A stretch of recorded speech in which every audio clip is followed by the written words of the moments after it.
Welcome, everyone, to our resume writing seminar this morning with Melissa Davis. Um, Before we really introduce her, I want to go over a few things very quickly. Um, I've already been talking to one person on chat, and up in the right hand corner, if you move your mouse around, a drop down will come and it'll show you a chat feature. Uh, we I talked to Melissa a little while ago, and if you have questions, just hold those to the end. Let her do her presentation. If you want to write them down, you can do in the chat. Normally, what happens is when we have 12 or less, we open everyone up to turn their mic and their camera on and ask her directly or the speaker directly. Usually, when it's over 12, it just gets cumbersome, and so we ask everybody to turn their mic and their camera off. So everybody is muted right now, and we appreciate that. Let her get her presentation done first, and then at the end, you're more than welcome to turn your mic and your camera on, ask Melissa directly, or if you'd rather just remain in the background, you can submit it via the chat. So anyway, Melissa Davis is not just a professional friend, but a personal friend that I have developed through our professional lives. She is CEO of Elev8 Hire Solutions and has sponsored the group that I host, which is Forsyth Tech Execs. And Elev8 Hire Solutions is one of the top emerging technology staffing companies in Atlanta. And Melissa grew this out of ATDC. She was one of the first successful businesses to graduate through the Atlanta Tech Village. I'm sorry, Atlanta Tech Village. I said ATDC. But anyway, thank you, Melissa, for giving us this time of yours. I know it's very valuable, but I also know that this is something that every one of us needs from time to time. So the floor is yours. Thank you. Thank you so much. Okay, I'm going to share my screen now and tell me if you guys are good and can see this. Yes, we can see the Okay, presentation. wonderful. So I'm very passionate about this. I've been in, thanks for the intro, Scott. I've been in staffing for about 13 years in Atlanta, and my company is about 8 years old now. And I'm very passionate about this topic because I think it's something that people stress out a lot about. Writing resumes is not easy, but I think people tend to overcomplicate them. And I think generally people that are mid-career and above, it gets more difficult because it's been years since you've written one, or you have multiple years of experience and you're not sure how to sort of confine it down into something that's not a 10-page paper, etc. So I'm going to go over this today, and my objective and goal is I have dumbed it down a bit to like resume writing 101, but I think it helps get everybody back to the basics and really think about what a resume is really supposed to do and what a resume is intended to do. So our agenda is I'll talk a little bit about what it is and what it is not.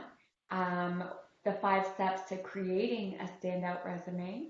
And you can't talk about all the good without the bad. So I'm going to mention that, some of the top 10 mistakes that a lot of people make.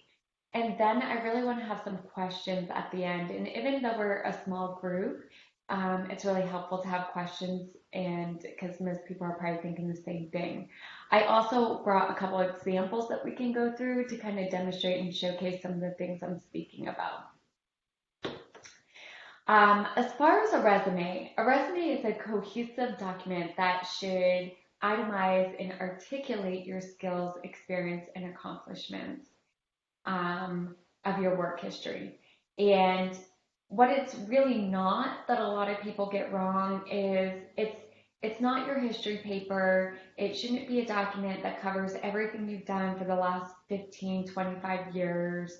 It shouldn't be a huge long document that is an inventory of every skill you've ever touched ever. I see so many resumes that have skill sets or things, and it's, they put on there that they utilize Linux, but then it's been 15 years since they've used it, which is sort of irrelevant if it's, not a tool or something you're experienced with using today. Um, Today, my examples are going to be heavily on technology and technology type resumes, but this resume writing ideal is really for any role that is out there. And one thing that I know feels very daunting for a lot of people, but it's really true, is a resume should be tailored for every job that you're applying to. But if you write your resume simply and correctly, it's easy to tailor it really quickly for each role that you're sort of going after. Um, because a resume is really like your sales pitch to the organization that you're looking to be hired by. So you've got to do a little bit of customization. You've got to speak the language. You've got to highlight and pull out what they're looking for and they're looking to hire. As far as resume length, a lot of people have always kind of worry about this. If you're a junior in your career, it should 100% be no more than one page. If you're mid-senior executive level, a 2 to 3 page resume will do. Of course, the closer you can get to a 2 pager versus 3 is better. But gone are the days where a 1 pager makes sense for somebody that has 10 to 15 year career. So don't worry if it's not 1 page, but try not to make it past 3 pages. If you're going past 3 pages, you're probably not being concise enough, and you're probably adding too many things that are irrelevant to what somebody's looking for. And a pro tip, if you cut off on the 3rd page and you feel like you have a lot more work experience, one of the things we like to do is just put additional work experience upon request. So then it lets the hiring manager, whomever's consuming your resume, know that they can get more information as needed. The 5 features of a standout resume: you're going to have your summary, which I like to call your sales pitch. You're going to have your work experience. That's going to be followed by accomplishment-driven bullet points. You want to make it ATS optimized. We'll talk about format and what makes a good format. And then again, I'm going to re-highlight the multiple versions of your resume.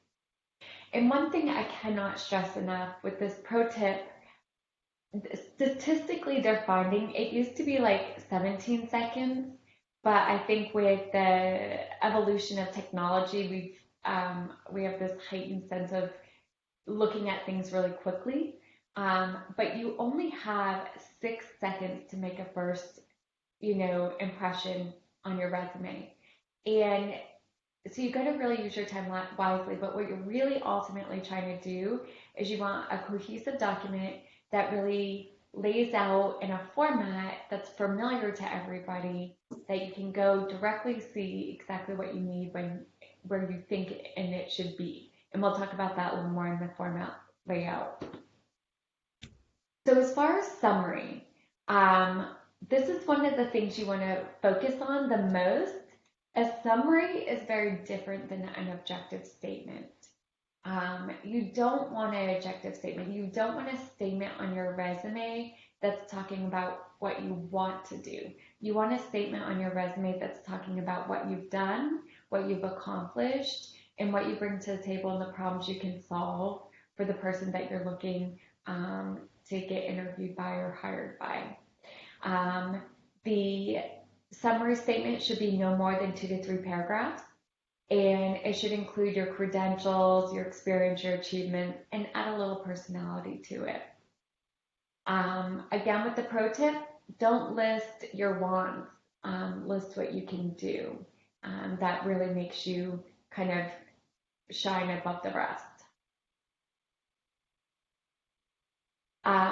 You first want to identify your title or identifier, which is always going to be sort of the title of a role that you're looking for. So if you're a senior software developer, it'd be senior software developer. Um, and in this case, I put full stack. You could also just be front end developer, back end developer. You could put senior software developer, an architect, whatever feels right for you and the type of role that you're after. You want a little tagline behind that title. And the tagline is usually going to be 2 to 3, maybe 4 skills that kind of list out the skills that go with your title. So in this case, I use a senior full stack developer, and I put JavaScript, React, SQL, and Angular. So that's probably going to say that those are the skills in the development languages you're most comfortable in working in.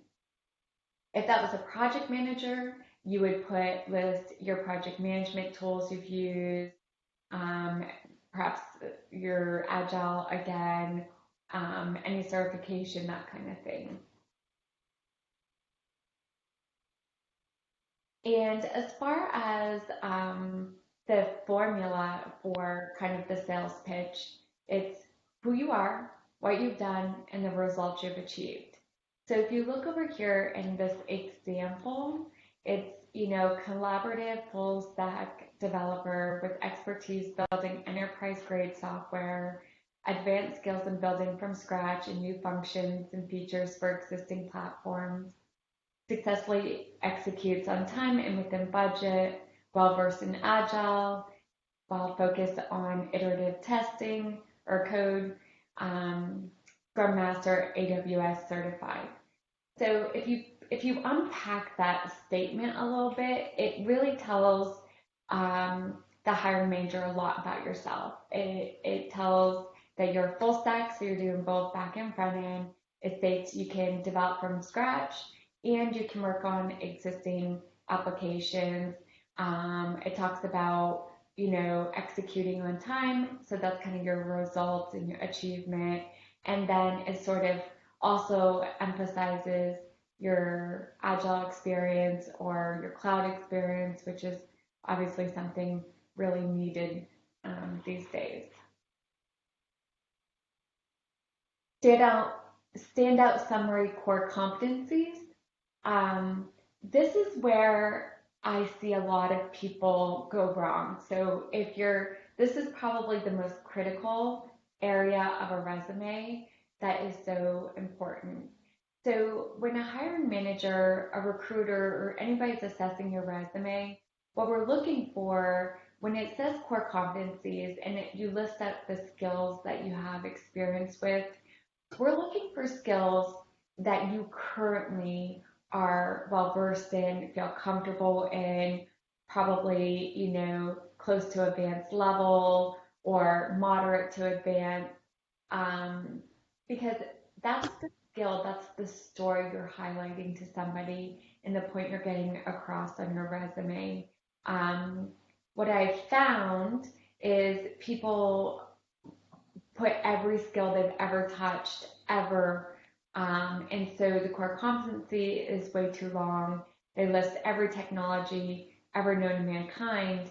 And what that does is it confuses the recruiter or confuses the hiring manager or internal talent acquisition of what your true strengths are in technology. So if you're a developer and you put it all, Java, .NET, JavaScript, Angular, Node, React, Mongo, like if you list it all, nobody really knows which one you're best at.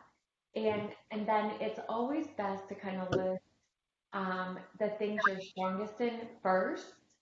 So prioritize it that way as well. And a key thing, this is a small area of your resume that you can really sort of make sure this area is really speaking to the different roles that you're applying to. So this is a great area in the resume that you can sort of rearranged depending on what role you're looking at applying for.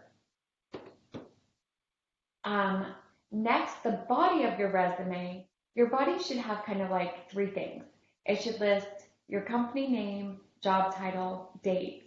One thing you've got to remember, always have the month and year, and then 2 to 3 sentences that describe your responsibility and achievements. And you really only want maybe 2, 3 max sentences. And then after that, we'll talk about your action bullets.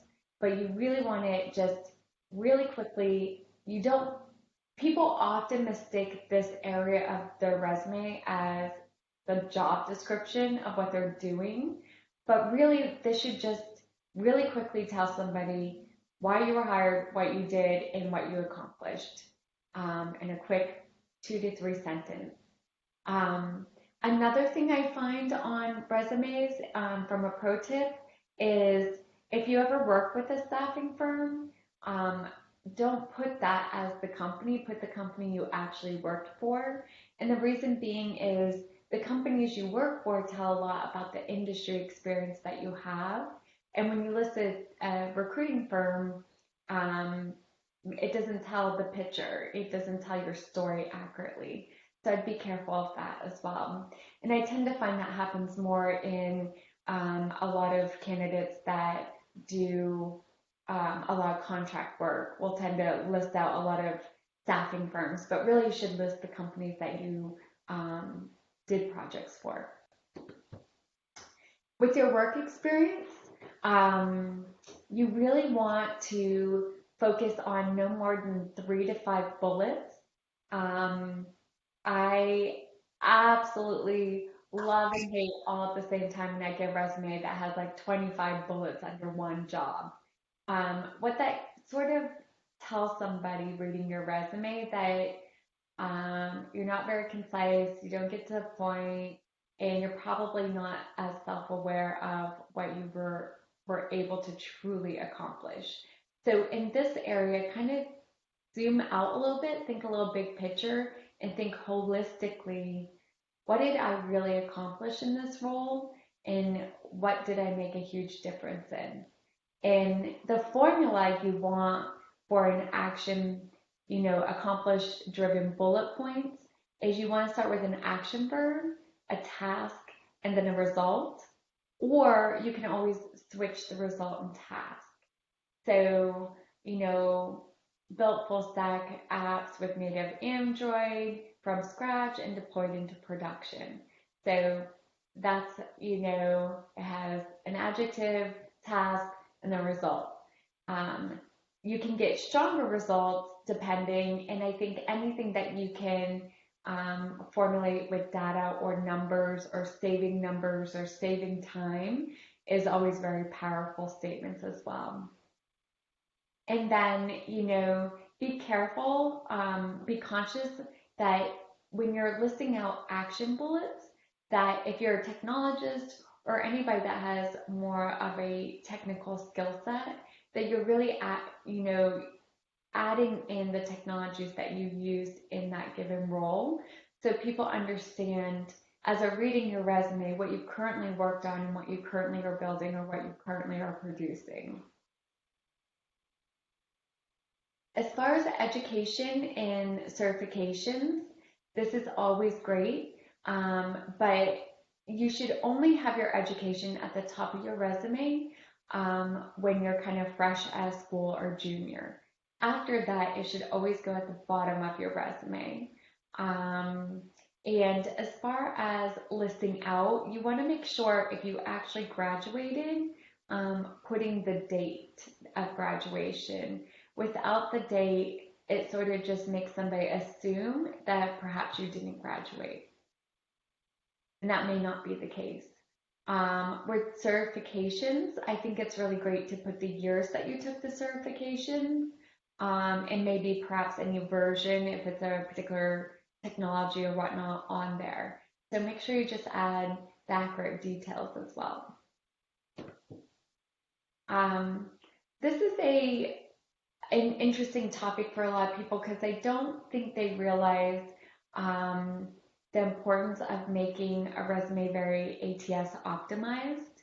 So ATS is an applicant tracking system, and if you've ever applied for a job with a big enterprise clients, most of them work through a vendor management system, which essentially is a database looking for keywords, doing the matching. Matching algorithms certainly have come a long way, but they're still not fully there. So you have to make it simple.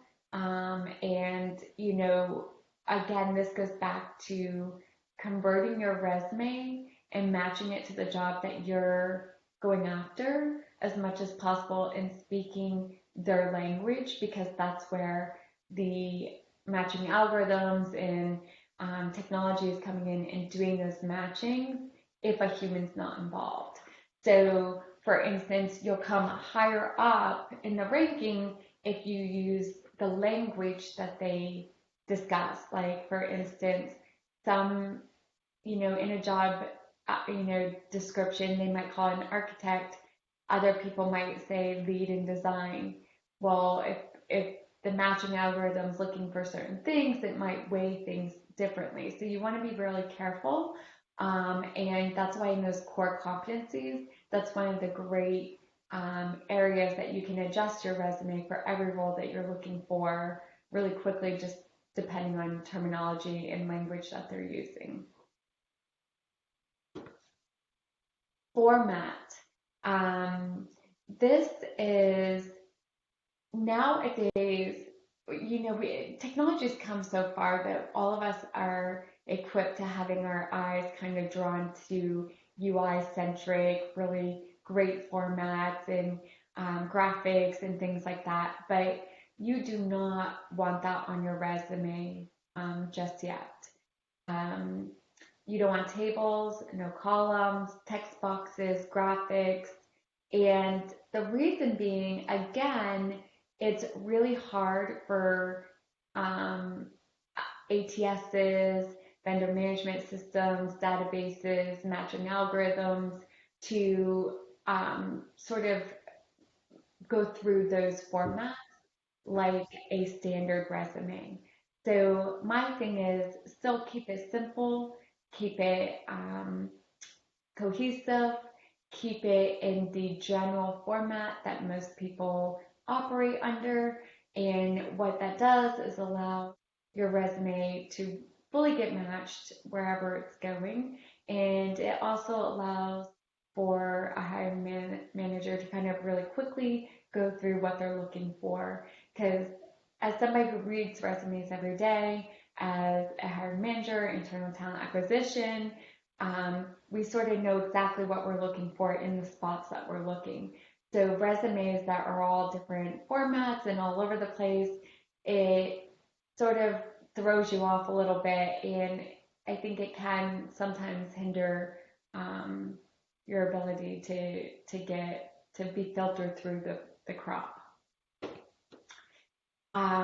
Formatting tips, make sure that the font is very legible, very easy to read. Don't use any kind of cursive, that kind of thing.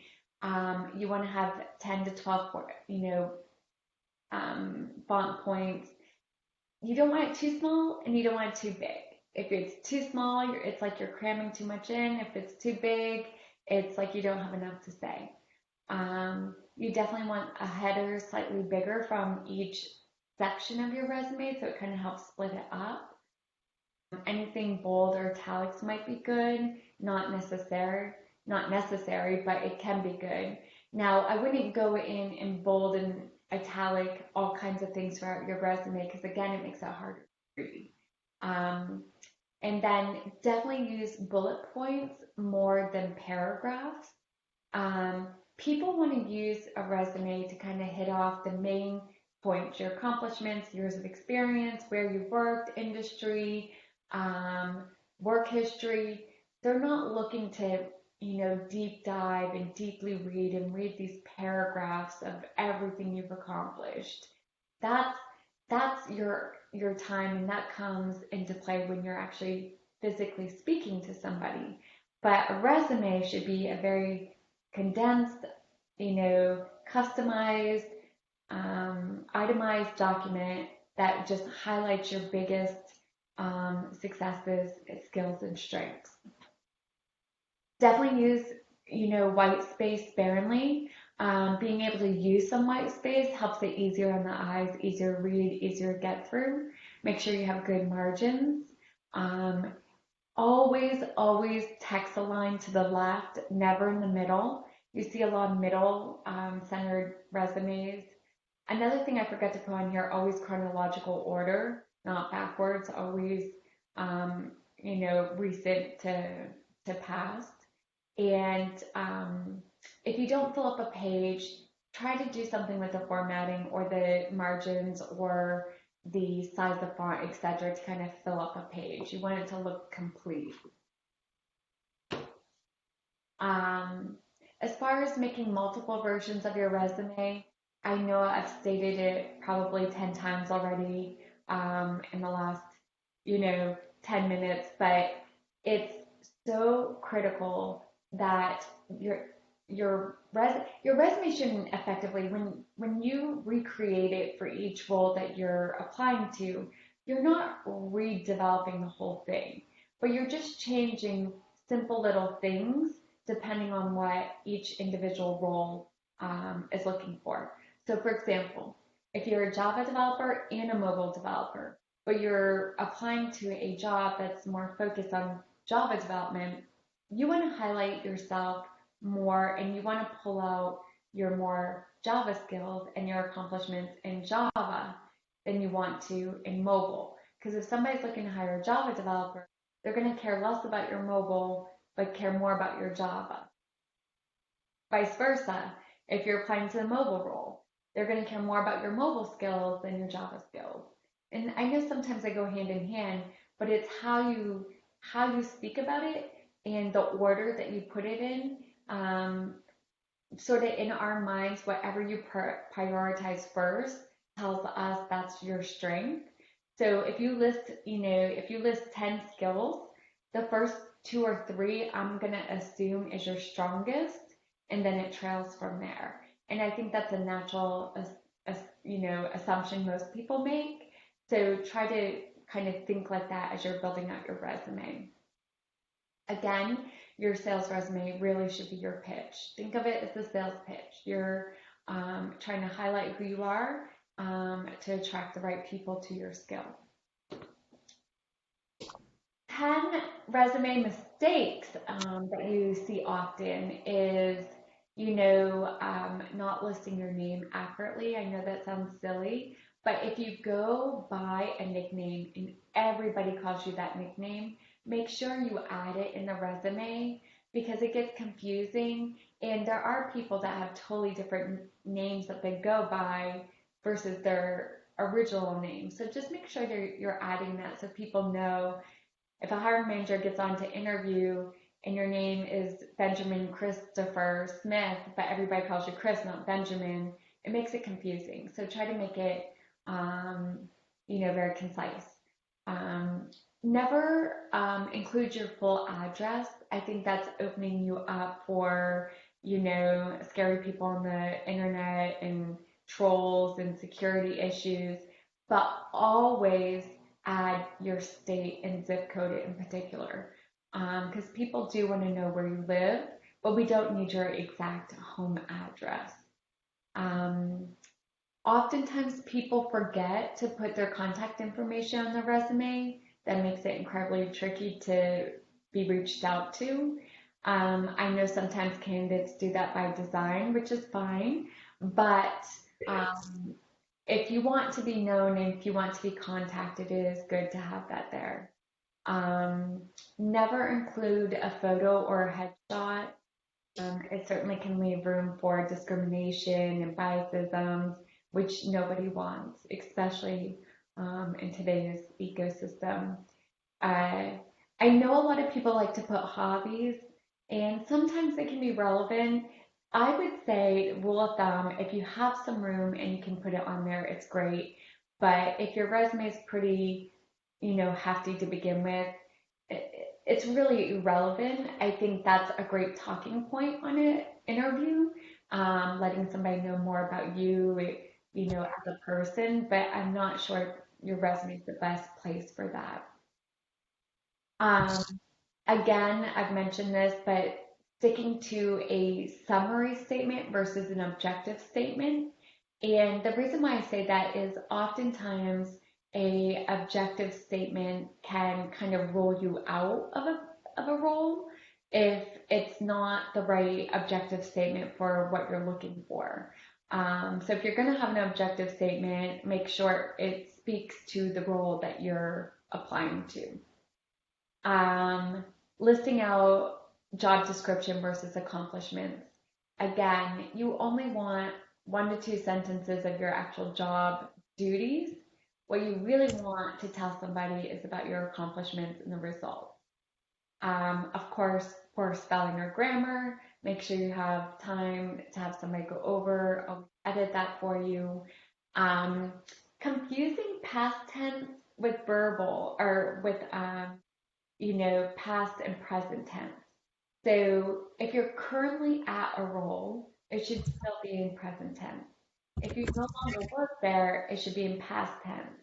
And again, I know all of this sounds kind of like resume writing 101, but people forget these little things. And it's the little things that add up, and it's the little things that say quite a bit about yourself. Um, a big mistake is making it too long or too short. You really want to go for that page or 2 pager, 3 page max if you have had a wealth of experience. Um, the last one I think is really the most important one is making your resume far too generic and not detailed enough. And that's where that customization for particular roles really comes into hand. So with that, I would love to see if anybody has any questions. I do have some examples of resumes that look good, that don't, but I would love some questions first. And then if anybody wants a copy of this presentation, just as a good reminder, you can reach out to Scott or you can email me at my email listed right here. Yes, you're more than welcome to turn your camera and your mic on and ask Melissa directly. But there's a one that came up in the chat, Melissa, from Scott Okay. Garner. It said, "What would you classify as junior?" This at the very beginning when you were talking about a junior level. Yeah, so junior is going to be somebody that's either fresh out of college or like 1 or 2 years of experience. You've only had like a job or two. So that's really a one pager. Um, it's nearly impossible to expect anybody that's been 4 or 5 years out of their career to have a one pager. You can do it if you're really concise, but I find a lot of talent I work with is mid-level to senior or above, and they really stress out about the length of their resume. So that's kind of where we do a lot of coaching and counseling is trying to get concise enough where it's a few pages long, but not so short, it's not detailed enough, but it's not so long that somebody's not going to read through it. You kind of It really turns people off when your resume is going into 4, 5, 6 pages long. Even though you've had a huge career, some way you've got to get it so you can just be very concise on each role. Um, yeah, hopefully I that's have helpful. I have a question from myself. Um, Hmm. I remember when I was looking for a job a few years ago and was putting my resume together, and over the course of my career, in my mind, I was almost taught in college that there's a certain format that you're supposed to use. Hmm. And every time I would go through a career and I would reach out to someone like this to help me, it was, I realized that there wasn't so much more of a quote unquote format, not like the Oxford Dictionary of resumes, but it was more of almost like fashion trends. Is that fair to say? I feel like certain people, no, I see, like, I disagree with that. I feel like there's one good standard version of a resume that everybody should use. I think where people go wrong is they're so worried about having flashy formatting and a certain look about it. And people don't care. Quite frankly, people are not looking how it looks. People care what's written in it, what you're saying. Is it impactful?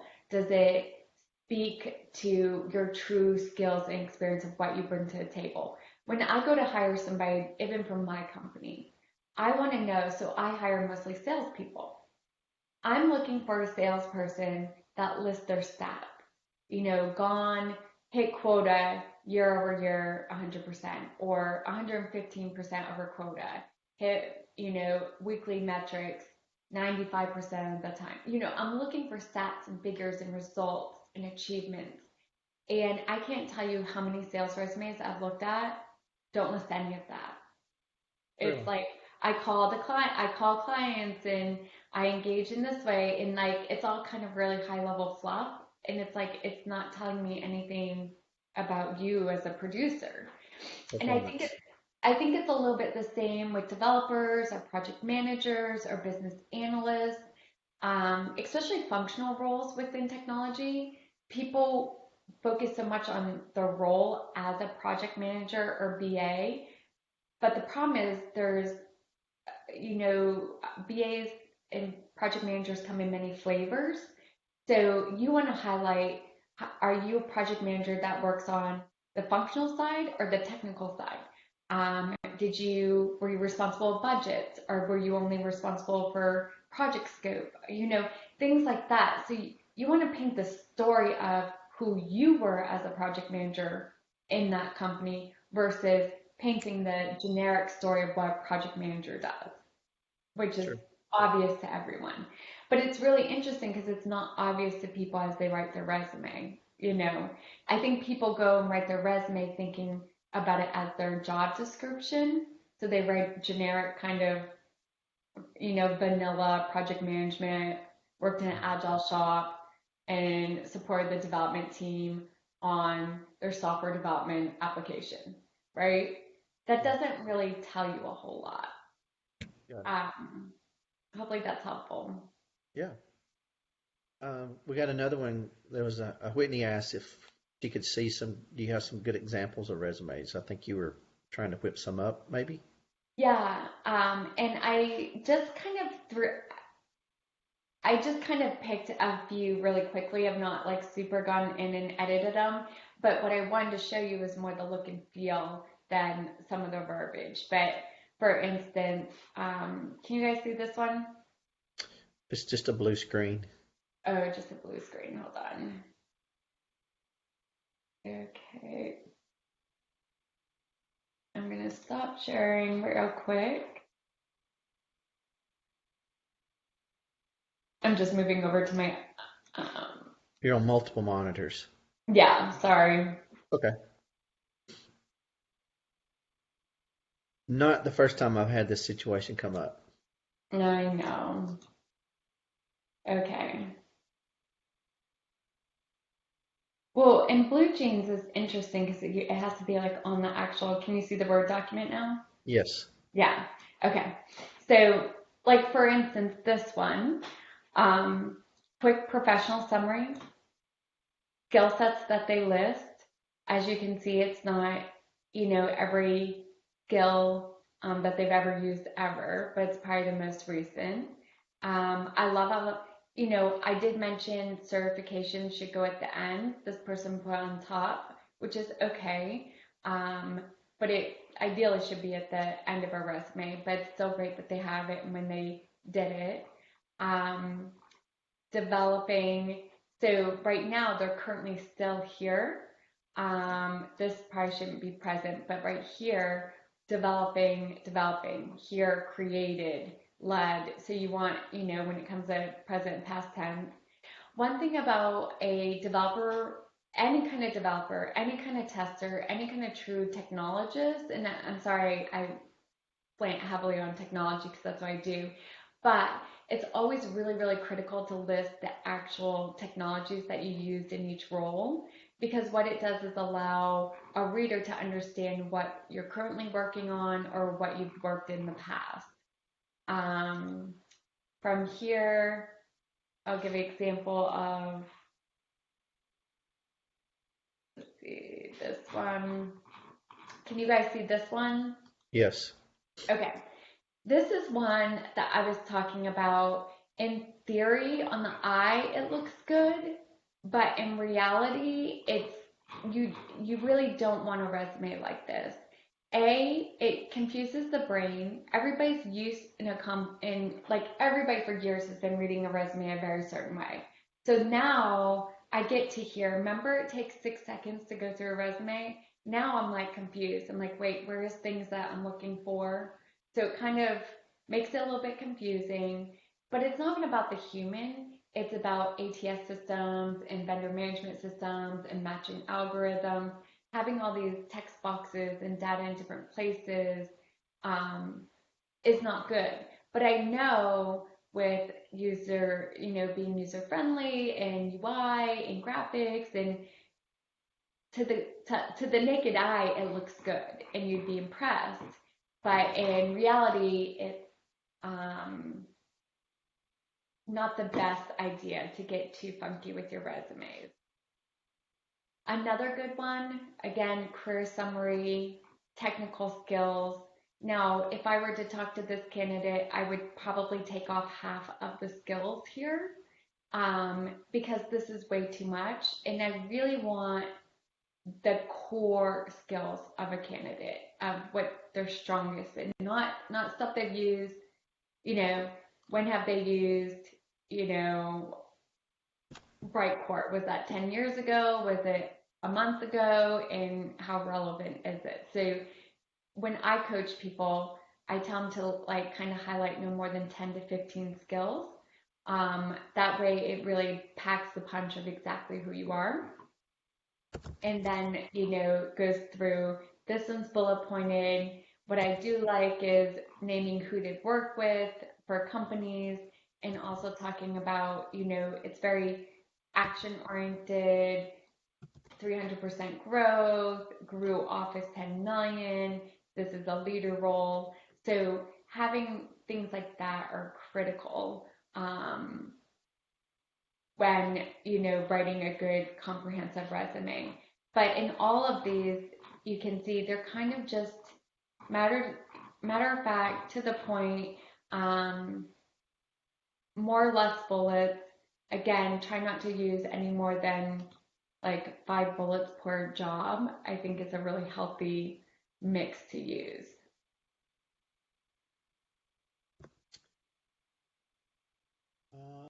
Let's see. Here's another one from Whitney. It says, I'm a senior business analyst and am having difficulty converting my role responsibility to accomplishments. I don't have quantifiable data about my projects or number of people I impacted. I heard Melissa giving a few examples and would like to hear more or again. Thanks. Yeah. So I think for like in a business analyst role, your job, especially when you're applying, when you're looking at roles out there, what you want to do, I think it's always really helpful to go find 3 to 4 business analyst job descriptions or jobs that you would apply for.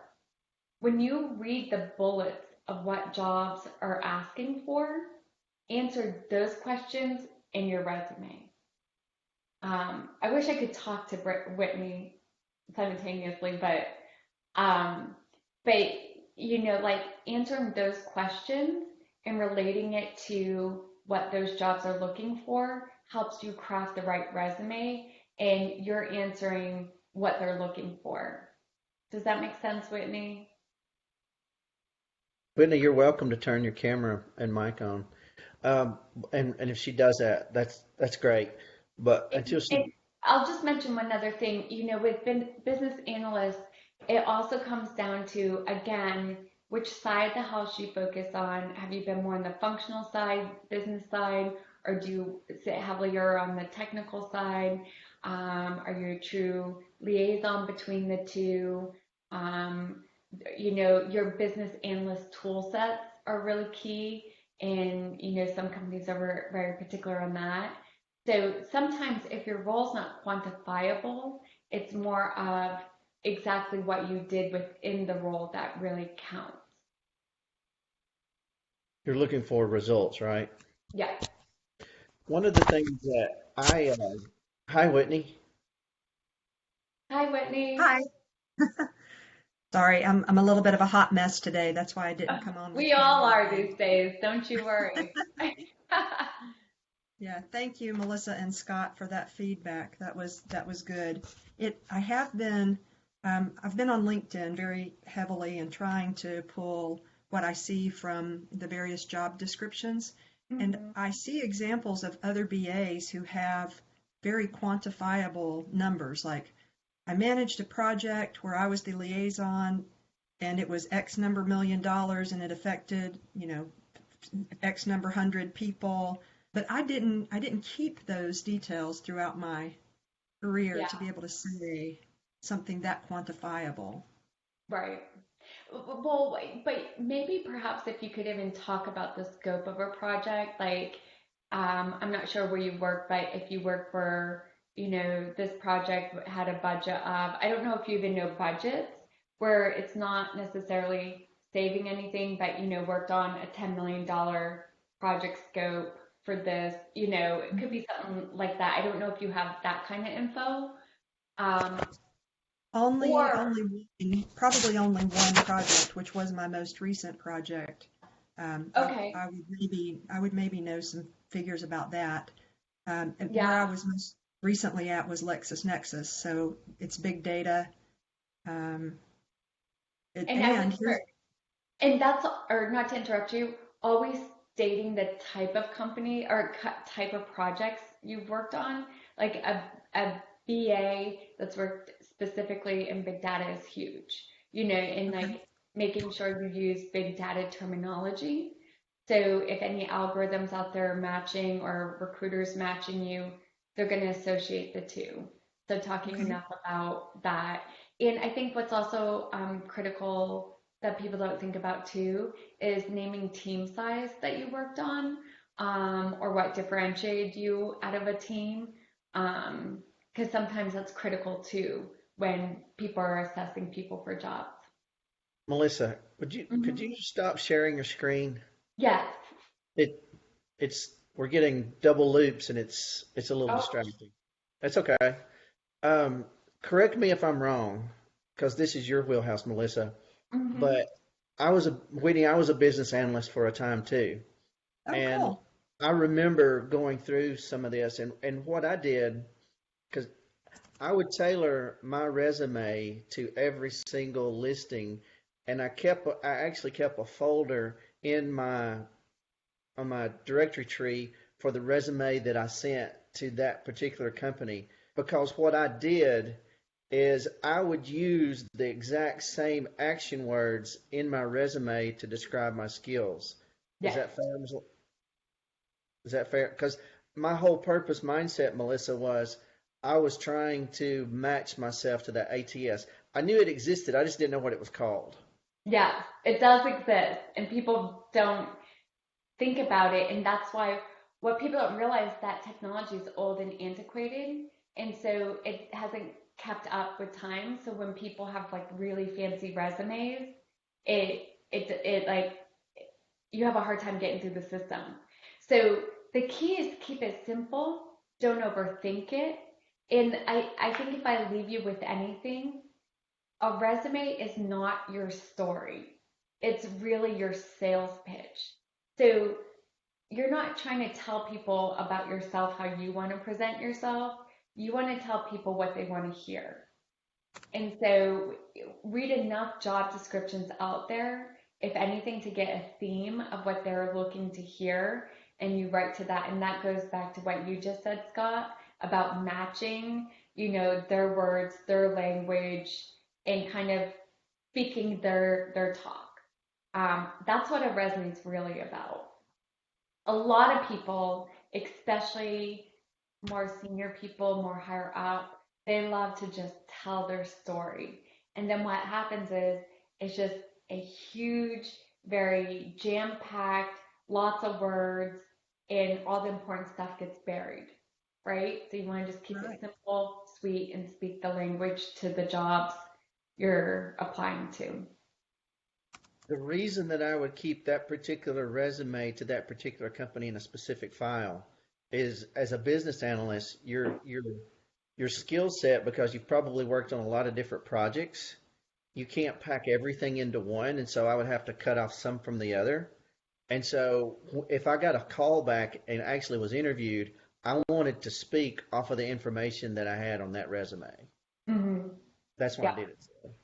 And that is, I've been doing the same thing too. I haven't really been in tailoring the way that you're, speaking about tailoring just yet, but whatever version of my resume I sent, I've kept with the job description and job posting. And then if I got any feedback, emails, calls, whatever, I kept all of that in the same folder. So if they said, come talk to us, I'd be ready to, get my story tailored Great. and straight for them.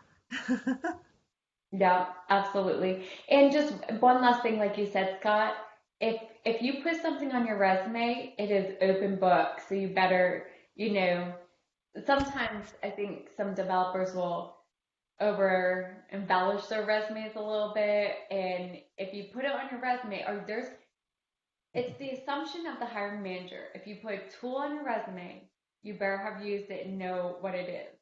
Not, oh, I read about Elasticsearch one time, so I'm going to put out my resume, and then you get questioned about it, and then you have you can't answer a thing.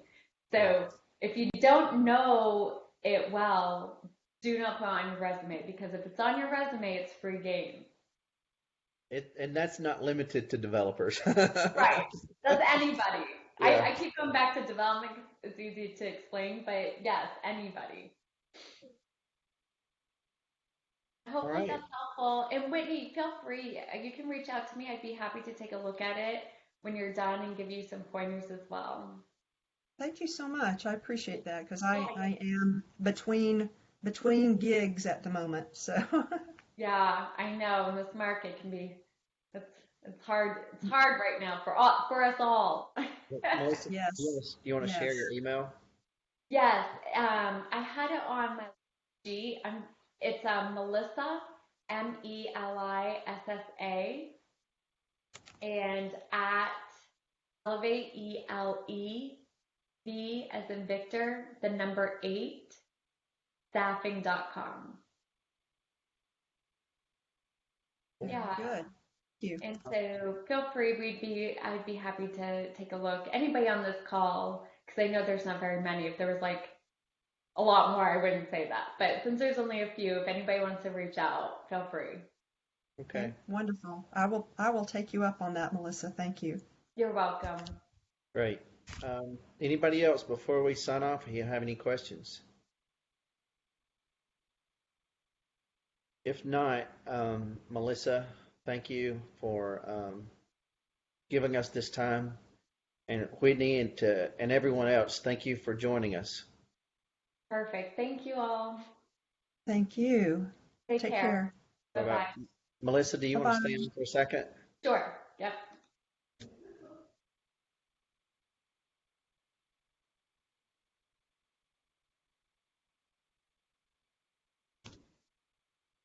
Alrighty.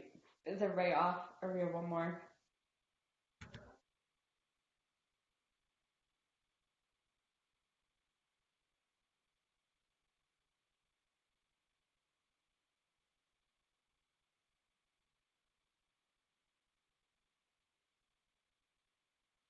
Are you there? Scott?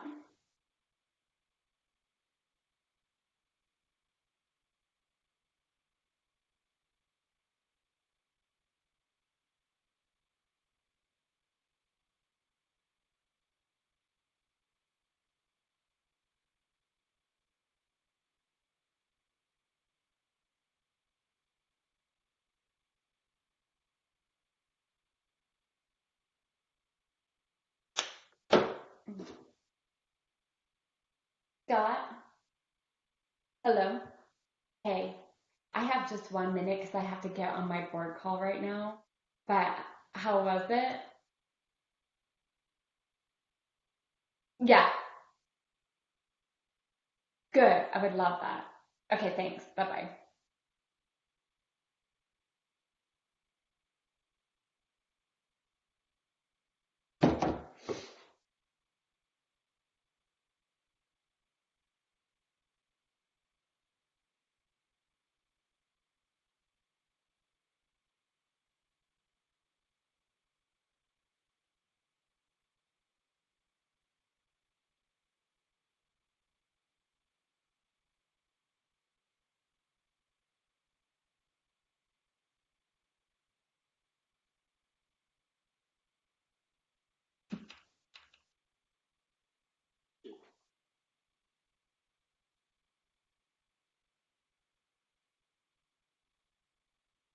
Hi, Vince. Hi, Rube. How are you, sir? Doing well. How are you? Living the dream. Nice. Hi, Melissa. Is that you on who just joined as Team AU? I'm not sure. I'm me. That's me. I'm sorry. This is Rebecca. Hold on. Let me jump out. I think it's because I had it for another thing. Hold on. You've been stealth. Ben, are you at the islands? Yeah, just living the Zoom life. I'm really jealous. Oh, Unfortunately, it's a snap filter. I had a sneaky suspicion. Um, nor am I at Santorini. That's great. I didn't know Zoom could do that. A green screen. Oh, really? Yeah, you can put the snap filters through your Zoom screen.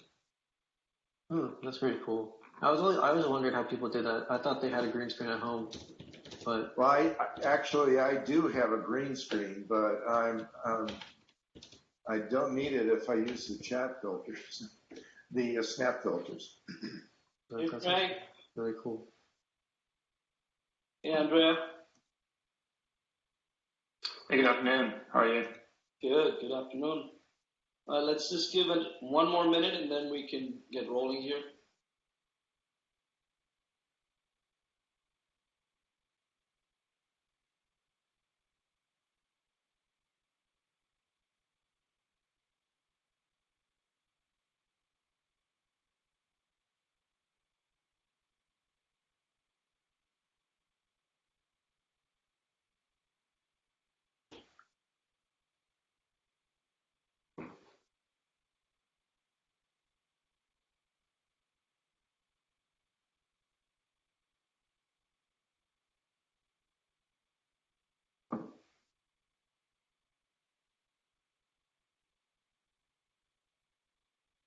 Hmm.